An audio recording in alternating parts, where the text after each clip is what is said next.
Math of brand channel पर आपका स्वागत है। आशा करते हैं आप सभी स्वस्थ होंगे, मस्त होंगे, आपकी तैयारी ज़बरदस्त चल रही होगी। आज हम 25 फरवरी 2026 के लिए जो कक्षा 10 विज्ञान का पेपर हुआ है, इसका सेट है 824 GN। इसके सभी बहुविकल्पीय प्रश्न हल करवाएंगे। अगर वीडियो पसंद आए तो वीडियो को लाइक करें और चैनल को सब्सक्राइब करें और वीडियो अपने दोस्तों में शेयर करें और कमेंट करके बताएं कि आपके कितने विकल्प ठीक गए हैं। देखिए, पहला विकल्प बता रहे हैं, ये बहुविकल्पीय खंड आ है। देखिए, पहले विकल्प में कह रहा है किसी पेंसिल को जल में तिरछा करके डुबोते हैं तो उसका जल में डूबा हुआ भाग ना डूबा हुआ बाहरी भाग की तुलना में तिरछा दिखाई पड़ता है। इसका कारण है, जैसे कोई पेंसिल में ये बीकर है, हमने ले लिया, मान लीजिए एक गिलास है और इसमें एक पेंसिल डाली है ऐसे करके, और ये पेंसिल ऐसी जाएगी पर टेढ़ी प्रतीत हो रही है। किसके कारण? तो ये प्रकाश अपवर्तन के कारण हो रही है। बी ऑप्शन ठीक है। ठीक है, पहले का। अब दूसरा विकल्प देखिए, दूसरे में कह रहा है जब कोई व्यक्ति एक दर्पण में अपना चेहरा देखता है तो आकार में वह छोटा दिखाई देता है। तो दर्पण होगा, तो आकार में जैसे छोटा दिखाई दे रहा है, तो वो कौन सा दर्पण होगा? तो वो होगा उत्तल दर्पण। बी ऑप्शन ठीक है। ठीक है, अब देखिए तीसरा विकल्प। इसमें कह रहा है निकट दृष्टि दोष से पीड़ित एक व्यक्ति को सही दृष्टि के लिए किस लेंस का प्रयोग करना होगा? निकट दृष्टि दोष है और कौन सी लेंस का प्रयोग करेगा? निकट दृष्टि दोष है तो अवतल लेंस का। बी सी ऑप्शन ठीक है तीसरे में।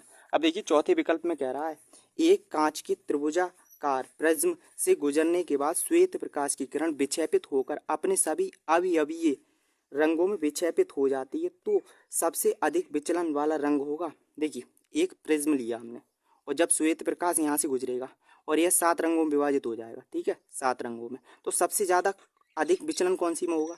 तो बैंगनी में होगा। डी ऑप्शन ठीक है। ठीक है, अब देखिए पांचवा विकल्प।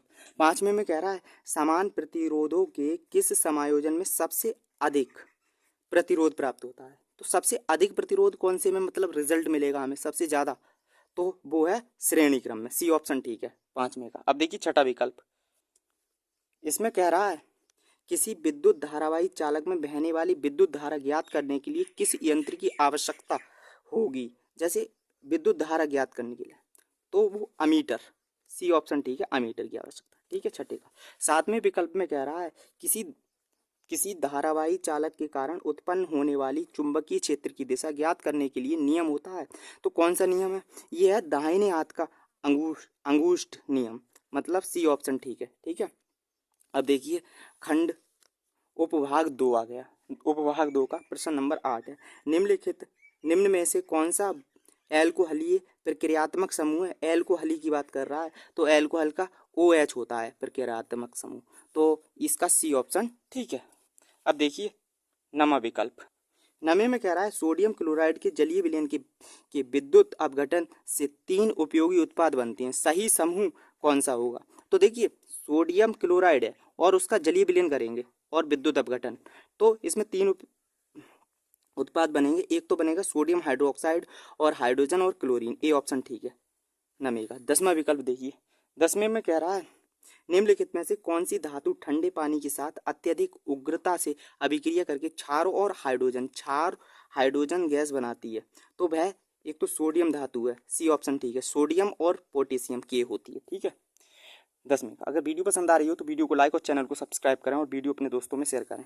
देखिए 11वें विकल्प में कह रहा है कार्बन की अपने ही साथ लंबी श्रृंखलाएं बनाने की क्षमता को क्या कहते हैं? इसे श्रृंखलन कहते हैं, मतलब ए ऑप्शन ठीक है 11वें का। 12वें विकल्प में कह रहा है निम्नलिखित में से कौन सा एरोमेटिक हाइड्रोकार्बन है? एरोमेटिक हाइड्रोकार्बन वे हाइड्रोकार्बन होते हैं जो एक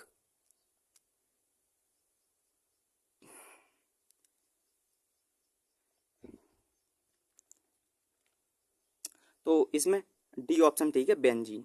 ठीक है, एरोमेटिक हाइड्रोकार्बन बेंजीन है। अब बात कर रहे हैं 13वें विकल्प की। इसमें कह रहा है निम्न समीकरण की किस प्रकार की अभिक्रिया को दर्शाता है? जैसे कैल्शियम ऑक्साइड की अभिक्रिया जल से हो रही है तो कैल्शियम हाइड्रोक्साइड और प्लस ऊष्मा बन रही है, तो ये संयोजन अभिक्रिया है। जैसे 2 या 2 से अधिक अभिकारक एक ही उत्पाद का निर्माण कर रहे हैं और ऊष्मा निकल रही है तो ऊष्मा छेपी। ये ऑप्शन ठीक है 13वें में। 14वें की बात कर रहे हैं आप। देखिए खंड उपभाग 3 आ गया। निम्न में से कौन सी अभिक्रिया प्रकाश संश्लेषण से संबंधित है? तो इसका बी ऑप्शन ठीक है, बी वाला। ठीक है, अब देखिए 15वां विकल्प। इसमें कह रहा है निम्न में से कौन सा मानव हृदय का भाग नहीं है? तो इसमें लसिका नहीं है, सी ऑप्शन ठीक है। 16वें विकल्प की बात कर रहे हैं, मानव रक्त में शर्करा स्तर नियंत्रित होती है मतलब रोकने की, तो इंसुलिन द्वारा, डी ऑप्शन ठीक है। ठीक है, अब देखिए 17वें विकल्प, पौधों में निषेचन के पश्चात बीजांड परिवर्तित होते हैं बीज में, ये है। 18वें विकल्प की बात कर रहे हैं, 18वें में कह रहा है मेंडल के अनुसार यदि मटर के लंबे तने वाले पौधों का संकरण बौने तने वाले पौधों से कराया जाए तो पीढ़ी के पौधे होंगे, तो ये होंगे लंबे तने वाले। ठीक है, 18वें में। अब बात कर रहे हैं 19वें विकल्प की, निम्नलिखित चित्र में एक के किस भाग को दर्शाया है? जो एक डायग्राम दिया है पुष्प का अनुदैर्घ्य काट है। ठीक है, और जो ए ये वाला बतानी है आपके लिए कौन सा होगा, ये बीजांड होगा, ए ऑप्शन ठीक है। ठीक है, 19वें की। अब बात कर रहे हैं लास्ट प्रश्न की, इसमें कह रहा है पारितंत्र में द्वितीय पोषी स्तर का निर्माण करते हैं, ये प्राथमिक उपभोक्ता करते हैं, ये है सी ऑप्शन ठीक है। अगर वीडियो पसंद आई हो तो वीडियो को लाइक करें और चैनल को सब्सक्राइब करें और वीडियो अपने दोस्तों में शेयर करें और कमेंट करके बताएं कि आपके कितने विकल्प ठीक हैं।